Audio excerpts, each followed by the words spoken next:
Hello বন্ধুরা, welcome to only sports view. তো আজকে ম্যাচ ছিল IFA শিল্ডের Mohun Bagan versus United SC. তো সেই ম্যাচটা শেষ পর্যন্ত মোহনবাগান 2-0 গোলে জয়লাভ করলো। তো সেই 2-0 গোলে জয়লাভ করে মোহনবাগান চলে গেল আইএফএ শিল্ডের ফাইনালে। তো এই ম্যাচটা নিয়ে আলোচনা করব এই ভিডিওতে। তো ভিডিওটি সবাই শেষ পর্যন্ত দেখতে থাকো, আর চ্যানেলে নতুন হয়ে থাকলে চ্যানেলটি সাবস্ক্রাইব করে পাশে থাকা বেল আইকনটি অন করে পাশে থেকো। তো সেখানে আইএফএ শিল্ডের গ্রুপ স্টেজের আজকে লাস্ট ম্যাচ ছিল মোহনবাগান আর ইউনাইটেড এসসি। তো সেখানে মোহনবাগান 2-0 গোলে জয়লাভ করলো। তো সেখানে যদি এই ম্যাচটার বিষয়ে প্রথম থেকে কথা বলা যায়, তো সেখানে মোহনবাগান আর ইউনাইটেড এসসির মধ্যে প্রথম 15-20 মিনিট পর্যন্ত পুরোপুরি মাঝমাঠে খেলাটা হয়েছে, যেখানে কেউ কোনো রকম ভালো অ্যাটাক করতে পারেনি 15-20 মিনিট ধরে। তারপরে আস্তে আস্তে খেলাটা ওপেন হওয়া শুরু করে, মোহনবাগানও বেশ কিছু অ্যাটাক করে। এছাড়াও ইউনাইটেড এসসি তারাও যথেষ্ট ইমপ্রেস করেছে এই ম্যাচটাতেও, যেখানে ইউনাইটেড এসসিও যথেষ্ট কিছু অ্যাটাক করেছে, গোলও পেতে পারতো ইউনাইটেড এসসি যেরকম অ্যাটাক করেছে তারা। তো সেখানে মোহনবাগান গোলও খেতে পারতো ইউনাইটেড এসসির থেকেও। তো এর পাশাপাশি মোহনবাগানও ফার্স্ট হাফে বেশ কিছু অ্যাটাক করে, কিন্তু গোল পাচ্ছিল না।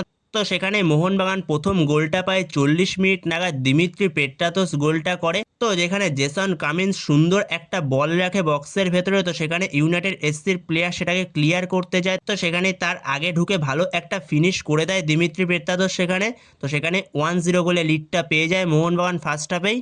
তো এরপরে সেকেন্ড হাফ শুরু হলে মোহনবাগান পুরোপুরি আধিপত্য নিয়ে নেয় ম্যাচটা, যেখানে মোহনবাগানের কাছে বেশিরভাগ সময় বল থাকে। ফার্স্ট হাফটা যতটা সুন্দর খেলেছিল ইউনাইটেড এসসি, সেকেন্ড হাফটা অতটাও ভালো খেলতে পারেনি, যেখানে মোহনবাগানই পুরোপুরি ডমিনেট করছিল সেকেন্ড হাফটা বলতে গেলে।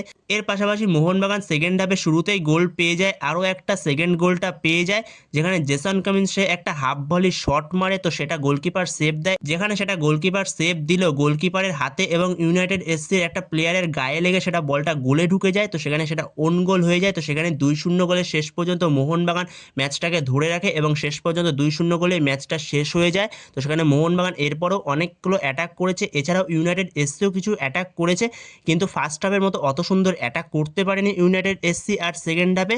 তো সেখানে শেষ পর্যন্ত মোহনবাগান 2-0 গোলে জয়লাভ করে আইএফএ শিল্ডের ফাইনালে চলে গেল, যেখানে আগের দিন অলরেডি চলে গেছে ইস্টবেঙ্গল আইএফএ শিল্ডের ফাইনালে নামধারীকে হারিয়ে 2-0 গোলে।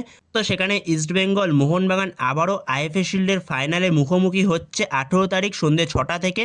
তো সেখানে আইএফএ শিল্ডের ফাইনাল হতে চলেছে মোহনবাগান ইস্টবেঙ্গলের মধ্যে, যেখানে এর আগে 2018 সালে যখন লাস্টবার আইএফএ শিল্ড হয়েছিল, তখনও আইএফএ শিল্ডের ফাইনালে মুখোমুখি হয়েছিল মোহনবাগান ইস্টবেঙ্গল। তো তখন মোহনবাগানকে ইস্টবেঙ্গল হারিয়ে দিয়েছিল, হারিয়ে দিয়ে আইএফএ শিল্ডটা জয় করেছিল। এর পাশাপাশি মোহনবাগানকে এই মরশুমেও ইস্টবেঙ্গল দুইবার হারিয়ে দিয়েছে, যেখানে কলকাতা লিগ ফুটবলে একবার হারিয়েছে, এছাড়া ডুরান্ড কাপে কোয়ার্টার ফাইনালে হারিয়ে দিয়েছিল। তো সেই প্রতিশোধ নিতে চাইবে এবার মোহনবাগান।